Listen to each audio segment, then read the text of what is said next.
Hello Leos, मैं हूँ किरण शाहपुरी और ये है आप लोगों के लिए 2024 के नेक्स्ट 4 मंथ्स, दैट इज़ मई, जून, जुलाई, अगस्त की रीडिंग। और अगर आप 2024 के फर्स्ट 4 मंथ्स या फिर लास्ट 4 मंथ्स की रीडिंग देखना चाहते हैं, इस वीडियो के एंड में नीचे डिस्क्रिप्शन बॉक्स में लिंक्स हैं, आप उन पर क्लिक करके देख सकते हैं। और अगर आप चाहें तो आप मेरा यूट्यूब चैनल भी विजिट कर सकते हैं। इसी के साथ साथ 2024 के नेक्स्ट 4 मंथ्स की रीडिंग शुरू करते हैं। और इन 4 मंथ्स के लिए यहाँ पे सबसे पहले कार्ड्स मुझे दिख रहे हैं S of cups and the dream. और ये कार्ड्स कहते हैं कि काफ़ी अच्छी इन 4 मंथ्स की बिगनिंग या फिर ये 4 मंथ्स आपके लिए रहते हुए दिख रहे हैं। एस ऑफ कप्स का कार्ड कहीं हैप्पीनेस, जॉय, सेटिस्फेक्शन की बात करता है और ड्रीम का कार्ड कहीं कोई ख्वाब के पूरे होने की बात करता है। तो हो सकता है कि बहुत टाइम से किसी चीज़ को आप अपनी लाइफ में मैनिफेस्ट करना चाह रहे थे या फिर आपकी एक डिज़ायर थी किसी भी चीज़ को लेकर, तो कहीं किसी लेवल पे वो चीज़ या तो पूरी हो रही है या फिर उसी से ही रिलेटेड एक पॉजिटिव एनर्जी रहती हुई दिख रही है। उसी से ही रिलेटेड एक नई बिगनिंग भी कुछ लियोज या फिर काफ़ी सारे लियोज के लिए रहती हुई दिख रही है। तो देखिए, जो भी रहे, कहीं ये 4 मंथ्स की स्टार्टिंग बहुत अच्छी रहती हुई दिख रही है। और पीछे हमने देखा भी था कि पिछले 4 मंथ्स की एंडिंग में आप कोई नई चीज़ शुरू करना चाह रहे हैं या फिर कोई नई बिगनिंग हो रही है। कुछ के लिए हो सकता है कि उसी के कंटिन्यूएशन में चीज़ें इन 4 मंथ्स की स्टार्टिंग में हो रही हैं। कुछ के लिए हो सकता है कि किसी और लाइफ के एरिया में कोई नई बिगनिंग हो रही है। तो देखिए, दोनों ही कार्ड्स, पिछले 4 मंथ्स के एंड का कार्ड और इन 4 मंथ्स की स्टार्टिंग का कार्ड, दोनों ही नई बिगनिंग की बात करते हैं। और कहीं फिर से कहूँगी, कुछ के लिए उसी कंटिन्यूएशन में नई बिगनिंग हो रही है, कुछ के लिए कोई और लाइफ का एरिया है, कोई और चीज़ है जिसको लेकर एक नई बिगनिंग हो रही है। लेकिन जो भी हो रहा है, कहीं एक हैप्पीनेस, जॉय, सैटिस्फैक्शन आप महसूस करते हुए दिख रहे हैं। कहीं कोई ख्वाब आपका पूरा हो रहा है या फिर ये नई बिगनिंग आपके मन में नए ख्वाब जगा रही है, नए सपने आप बना रहे हैं। क्योंकि होता है ना, जब कोई चीज़ किसी लेवल पे पूरी होती है तब बड़ी एक उम्मीद जागती है, बड़े हम होपफुल हो जाते हैं और उसी के ही बेसिस पे हम और चीज़ें सोचना शुरू कर देते हैं, हम और चीज़ों को लेकर विजन क्रिएट करना शुरू कर देते हैं। तो कुछ ऐसी सी एनर्जीज इन 4 मंथ्स की स्टार्टिंग में रहती हुई दिख रही हैं। मिड ऑफ दीज 4 मंथ्स के लिए 4 ऑफ पेंटिकल्स रिवर्स का कार्ड कहता है कि किसी चीज़ को आपने बहुत टाइटली पकड़ा हुआ था, उसको किसी लेवल पे आप लेट गो कर रहे हैं। अब देखिए, कुछ के लिए पॉजिटिव रहेगा, कुछ के लिए हो सकता है कि उतना पॉजिटिव ना रहे। क्योंकि देखिए, अगर मनी, पैसा है जिसको आपने सेव करा हुआ था, वो लेट गो आप कर रहे हैं या फिर आपको करना पड़ रहा है, तो हो सकता है कि इतना अच्छा आप ना फील करें। एंड इसी तरीके से रिलेशनशिप भी अगर आपको किसी लेवल पे लेट गो करना पड़ रहा है, जिसके लिए आप बहुत अटैच थे, बहुत पॉजेसिव थे, बहुत ज़्यादा आपने टाइटली पकड़ कर रखा हुआ था, तो इस सिनेरियो में भी हो सकता है कि आप इतना ग्रेट ना फील करें। और देखिए, ये कुछ लियोज के लिए रहेगा, हर लियो के लिए सेम सिचुएशन, सेम चीज़ नहीं रहेगी। यहाँ पर हम ब्रॉडर लेवल के लिए एनर्जीज की बात कर रहे हैं, तो एनर्जीज के हिसाब से आप किसी चीज़ को लेट गो कर रहे हैं, कुछ भी हो सकता है, सबके लिए डिफर करेगा। कुछ के लिए हो सकता है किसी की कोई बात को आपने पकड़ा हुआ था, वो लेट गो कर रहे हैं और जिसकी वजह से एक रिलीफ आप महसूस कर रहे हैं। कुछ के लिए हो सकता है कि जो भी आपने मनी सेव किया हुआ था, आप उसको फर्दर इन्वेस्ट करना चाह रहे हैं। तो इस सिनेरियो में भी देखिए, आप ठीक ठाक फील करेंगे।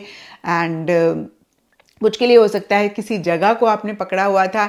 तो ब्रॉडर लेवल के लिए किसी भी चीज़ को आपने बहुत टाइटली पकड़ा हुआ था। कभी कभी वो सिर्फ हमारे मेंटल लेवल पे सोच होती है, बिलीफ सिस्टम होता है, हमें लगता है कि भाई कहीं हमारे साथ कुछ गलत ना हो जाए। उसको जब हम लेट गो करते हैं तो हम बेटर फील करते हैं। या फिर किसी एक ख्वाब को हमने बहुत टाइटली पकड़ कर रखा हुआ है और जब वो ख्वाब छूटता है तो हम थोड़े से परेशान होते हैं। तो फिर से कहूँगी, सबके लिए डिफर करेगा, लेकिन किसी चीज़ को बहुत टाइटली पकड़ कर रखा हुआ था, उसको लेट गो कर रहे हैं। And clinging to the past का कार्ड कहता है कि पास्ट की कोई चीज़ के बारे में या तो आप सोच रहे हैं या पास्ट से कोई चीज़ इस टाइम पीरियड में आ रही है, हो सकता है उसी को ही आप लेट गो कर रहे हैं। भाई, पास्ट आपने बहुत टाइटली पकड़ कर रखा हुआ था और कहीं पास्ट को आप लेट गो कर रहे हैं। अब आपको ऐसा लग रहा है कि बस बहुत हो गया, अब ना प्रेजेंट मोमेंट में जीते हैं, फ्यूचर की प्लानिंग करते हैं, बहुत हो गया पास्ट के बारे में सोच के परेशान होना। तो ये भी एनर्जीज रह सकती हैं। एंड कहीं देखिए, क्लिंगिंग टू द पास्ट एक बहुत पॉजिटिव फ्रेम ऑफ माइंड की बात नहीं करता है। कहीं थोड़ी सी क्रिबिंग, कहीं थोड़ी सी एक क्लिंगिंग वाली एनर्जीज की बात करता है। लिटरली इस कार्ड में लिखा ही हुआ है क्लिंगिंग टू द पास्ट। तो पुरानी किसी चीज़ को आप पकड़ कर बैठ रहे हैं, जो भी अच्छी चीज़ें हैं प्रेजेंट मोमेंट पे उनको नहीं देख पा रहे हैं, और इसी से ही रिलेटेड हो सकता है 4 ऑफ पेंटिकल्स का कार्ड कहीं आपको एडवाइस कर रहा है कि आप उनको लेट गो करें, या लिटरली कुछ के लिए ये भी हो सकता है कि पास्ट की किसी चीज़ को आपने बहुत टाइटली पकड़ कर रखा हुआ था और कहीं मिड ऑफ दीज 4 मंथ्स या 4 मंथ्स में आप लेट गो कर रहे हैं उस चीज़ को। अब देखिए फिर से मैं कहूँगी सबके लिए डिफ़र करेगा। कुछ के लिए कोई रिलेशनशिप हो सकता है, कुछ के लिए मनी पैसे से रिलेटेड कोई चीज़ कोई बात हो सकती है, और जिसका कनेक्शन पास्ट से था है उसको आप लेट गो कर रहे हैं। कहीं ना कहीं देखिए पास्ट की कोई बात, पास्ट की कोई चीज़ इस टाइम पीरियड में आपको इफेक्ट कर रही है, आप सोच रहे हैं या फिर आप लेट गो कर रहे हैं, कुछ भी हो सकता है क्योंकि ये जनरल रीडिंग है। And end of these 4 months के लिए page of swords and the burden के कार्ड्स कहते हैं किसी चीज़ को लेकर काफ़ी क्यूरियस हो रहे हैं, माइनर इरिटेशन, माइनर फ्रस्ट्रेशन रह रही है। अब बिल्कुल भी इस चीज़ को सुन के परेशान ना हो, क्योंकि ये ज़िंदगी है। हमेशा ही हमारे हिसाब से चीज़ें हों, हमेशा ही जो हम चाहते हैं वो हो, ऐसा नहीं हो सकता है। स्टार्टिंग बहुत अच्छी है और मैं कहूँगी मेजर लेवल पे बहुत अच्छी चीज़ें हो रही हैं, क्योंकि एसेस कहीं काफ़ी एक मेजर लेवल की बात करते हैं, पेजेस कहीं बहुत छोटी मोटी चीज़ों की बात करते हैं। तो कभी कभी जब हमारी लाइफ में अच्छी चीज़ें होती हैं ना, साथ के साथ एक इरिटेशन भी हो जाती है। अब एग्ज़ाम्पल के तौर पे देखिए, हमारे घर में कोई बड़ी सेलिब्रेशन है, हम बड़ा इन्जॉय कर रहे हैं, हम बहुत खुश हैं, लेकिन उसके साथ जो हमारा काम बढ़ता है, हमारे घर में खलेरा पड़ जाता है, मतलब चीज़ें इधर उधर हो जाती हैं, कहीं उतने ऑर्गेनाइज तरीके से चीज़ें नहीं हो पाती, वो हमें किसी लेवल पे परेशान भी करती हैं। तो कुछ के लिए लिटरली ये रह सकता है, कुछ के लिए कोई भी और चीज़ हो सकती है। यानी कि किसी लाइफ के एरिया में बड़ी एक हैप्पीनेस, जॉय है, किसी लाइफ के एरिया को लेकर एक माइनर इरिटेशन, फ्रस्ट्रेशन है। आप चीज़ों को और जानने के लिए उत्सुक रहते हुए दिख रहे हैं, किसी नॉलेज को, किसी स्किल को अपडेट करना चाह रहे हैं, एंड क्लैरिटी किसी चीज़ के लिए लाना चाह रहे हैं। लॉजिकल काफ़ी ज़्यादा आप एंड ऑफ दीज 4 मंथ्स में होते हुए दिख रहे हैं। स्टार्टिंग में तो बड़ी emotions, feelings, sentiments, happiness, Joy रह रही है, बट एंड में थोड़ा सा लॉजिकली चीज़ों को डील कर रहे हैं, एंड किसी चीज़ को लेकर एक बर्डन, एक प्रेशर भी आप महसूस कर सकते हैं। अब देखिए, इसके लिए सब लियोस के लिए डिफरेंट रीजंस होंगे, लेकिन जब भी द बर्डन का कार्ड आता है, हम यही कहते हैं शायद आपने ना अपने ऊपर बहुत सारी रिस्पॉन्सिबिलिटीज़ ली हुई हैं, तो थोड़ा सा अपनी रिस्पॉन्सिबिलिटीज़ को ऑफलोड करने की ज़रूरत है, थोड़ा सा अपने आप को लाइट रखने की ज़रूरत है। कोई भी चीज़ आपको लगे कि भाई ये एक प्रेशर आपके लिए ला सकती है, इसमें आप फंस सकते हैं, इससे लेकर एक परेशानी हो सकती है, क्योंकि हमें पहले से आइडिया हो जाता है, ठीक है।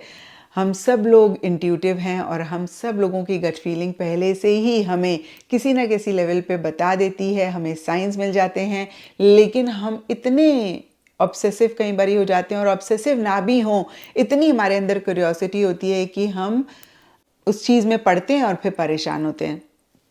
तो इस चीज़ का आप ख्याल रखें कि अगेन कोई भी चीज़ आपको लगे कि आप इसमें इन्वॉल्व होंगे तो आगे चल के परेशान हो सकते हैं, आप बिल्कुल उसको अवॉइड करें, बिल्कुल उसमें इन्वॉल्व ना हो, पार्टिसिपेट ना करें।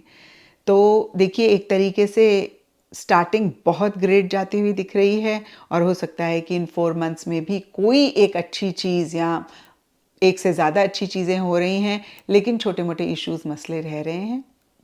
एंड गाइडेंस के लिए यहाँ पे स्मॉल इज़ ब्यूटीफुल का कार्ड है, और ये कार्ड कहता है कि बहुत कॉशियस होके चलने की ज़रूरत है। आई थिंक लास्ट 4 मंथ्स के लिए भी आप लोगों के लिए यही गाइडेंस थी कि आप चीज़ों को कैजुअली ना लें। Wake up, that is a shake up call, rousing का कार्ड था, और मैंने बहुत क्लियरली आपको बोला था कि आप किसी भी चीज़ को निगलेक्ट ना करें जो कि आपको ठीक नहीं लग रही है। जैसे ही आपको लगे कि भाई ये चीज़ आगे चलकर आपको परेशान कर सकती है या किसी भी लेवल पे ख़राब होती हुई दिख रही है, तुरंत आपने उसको ठीक कर लेना है। स्टिच इन टाइम सेव्स 9, ये मैंने आपको कहा था, और वही चीज़ अभी भी कहूँगी। स्मॉल इज़ ब्यूटीफुल का कार्ड कहता है बहुत कॉशियस होके, बहुत संभल के चलें। आई डोंट नो इस कार्ड को कितना देख पा रहे हैं, इस कार्ड में बटरफ्लाई है, और हम सब लोगों ने बचपन में बटरफ्लाई को पकड़ा है, तो हम बटरफ्लाई पकड़ना चाहते हैं, लेकिन जैसे ही हम थोड़ा सा हार्ड हो जाते हैं, थोड़ा सा ज़्यादा स्ट्रांगली उसको पकड़ते हैं, तो उसके पंख टूट जाते हैं और फिर वो उड़ नहीं पाती है और फिर हमें तकलीफ़ होती है, दुख होता है। तो जैसे हम बड़े नरम हाथों से बटरफ्लाई को पकड़ने की कोशिश करते हैं, बड़ा सॉफ्ट अपनी अप्रोच रखते हैं, बड़े कॉशियस होते हैं, बड़े कॉन्शियस होते हैं, उसी तरीके की अप्रोच इन 4 मंथ्स में रखने की ज़रूरत है। डेलिकेटली चीज़ों को हैंडल करें, हार्ड ना हो, बिल्कुल भी हार्श ना हो, बहुत प्यार मोहब्बत से, बहुत डेलिकेटली, बहुत सॉफ्टली चीज़ों को हैंडल करने की कोशिश करें या करें। फॉर ग्रांटेड ना लें, और फिर से मैं कहूँगी हार्श और हार्ड किसी भी चीज़ को लेकर ना हो। तो ये था लियोज़ आप लोगों के लिए 2024 के नेक्स्ट 4 मंथ्स की रीडिंग।